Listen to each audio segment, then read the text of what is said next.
નમસ્કાર ખેડૂત મિત્રો, સૌરાષ્ટ્ર ખેડૂત ચેનલ ઉપર ફરી એક વખત સ્વાગત છે. તો ખેડૂત મિત્રો, વાત કરીએ આજે આવનારા ચોમાસાને લઈ સૌ કોઈ મૂંઝવણમાં છે. તો ખેડૂત મિત્રો, આ વર્ષે વરસાદ કેટલો થશે જેના વર્તારો આપવા ગુજરાતભરમાંથી 50થી વધુ આગાહીકારોએ જૂનાગઢ કૃષિ યુનિવર્સિટી ખાતે વર્ષા વિજ્ઞાન મંડળની બેઠકમાં ભાગ લીધો હતો. જેમાં આગાહીકારોએ પોતાની કોઠાસૂઝ અને વિજ્ઞાનની પદ્ધતિ આધારે વરસાદની શક્યતાઓ દર્શાવી હતી. ખેડૂત મિત્રો, જેમાં આ વર્ષનું ચોમાસું લાંબુ અને 12થી 14 આની વર્ષ રહેવાનું જણાવ્યું હતું. તો ખેડૂત મિત્રો, વાત કરીએ 12થી 14 આની વરસાદ વરસવાની શક્યતા વિશે.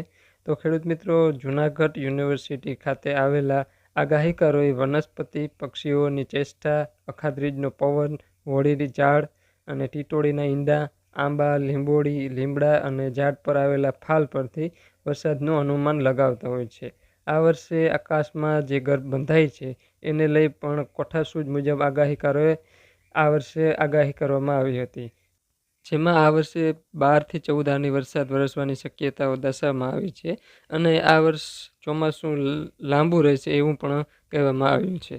35 વર્ષથી આગાહીકાર એવા મોહનભાઈ દલસાણીએ જણાવ્યું હતું કે મારા વડીલો મને કહેતા કે આંબાના મોર આવ્યા હોય એના પરથી પણ વરસાદ કેવો થશે એ નક્કી કરી શકાય છે.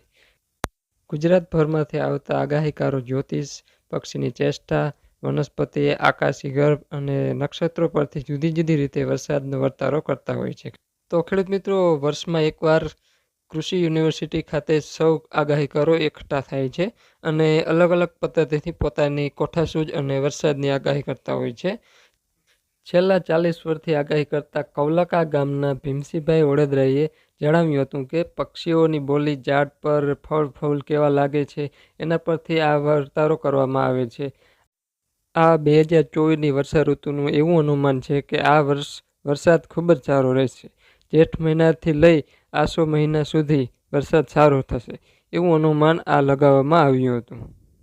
તો ખેડૂત મિત્રો, હાજર રહેલા આગાહીકારોમાંથી મોટાભાગના એક જ સૂર હતો કે આ વર્ષ ચોમાસું જૂનથી શરૂ થઈ અને છેક ઓક્ટોબર મહિના સુધી ચાલશે અને નવરાત્રિમાં પણ ભારે વરસાદની શક્યતાઓ છે.